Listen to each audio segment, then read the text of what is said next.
Dans le Mené, territoire rural des Côtes-d'Armor en Bretagne, l'énergie éolienne fait déjà partie du paysage. À Bel-Air, un ensemble de 7 machines marque déjà la ligne de crête avec élégance. Pourtant, entre Saint-Gouénot et Saint-Jacques-du-Mené, un nouveau parc va bientôt sortir de terre et améliorer encore l'indépendance énergétique du territoire. Ce projet a la particularité d'associer les citoyens au capital à hauteur de 30%. Pour cela, des clubs d'investisseurs portant le nom de Cigale sont en cours de création. Tout citoyen peut y rentrer en faisant acte de candidature, auprès d'un groupe qui va être constitué sur l'une des communes du territoire du Mené.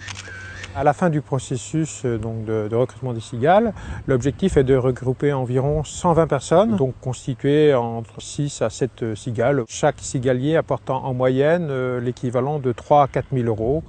Bonsoir à tous, merci d'être venus. Différentes réunions informent les investisseurs potentiels sur les aspects techniques, juridiques et financiers.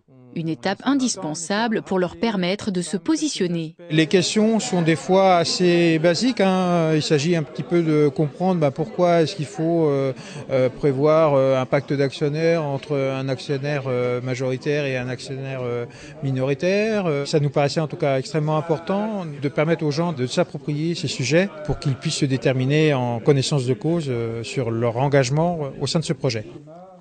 Même si la rentabilité du projet est intéressante, la motivation principale des cigaliers n'est pas de gagner de l'argent à titre individuel. Ils souhaitent plutôt le réinvestir sur le territoire. Ce qui nous intéressait, c'était de participer à des énergies renouvelables et d'investir dans du local. Les retombées financières vont pas changer notre vie. Pour un investissement de 1 000 €, on va avoir à peu près 150 € par an. Donc c'est pas pour ça qu'on le fait, quoi. C'est vraiment pour avoir un investissement dans du local. Sur Plessala, on a déjà du commerce qui est bien présent, qui se développe. Donc continuer par l'énergie, c'est logique. Le projet a été développé par l'industriel IDEX qui a cédé ses parts à la société d'investissement Oxiane Énergie. Sa démarche d'ouvrir le capital aux citoyens est rare dans le monde de l'éolien.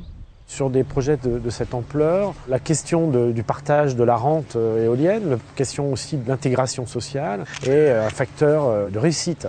Aujourd'hui, on voit bien qu'un parc éolien, c'est essentiellement des problématiques d'intégration sociale. C'est assez rarement des problématiques techniques. Pour un groupe comme IDEX, qui n'est pas un investisseur, c'est avant tout un exploitant, ouvrir le capital, c'est la même chose pour Oxiane, ce sont des entreprises familiales. C'est une façon aussi de réduire la part d'endettement. L'investissement éolien participatif exige des dossiers complexes et les banques sont souvent réticentes à financer ces projets.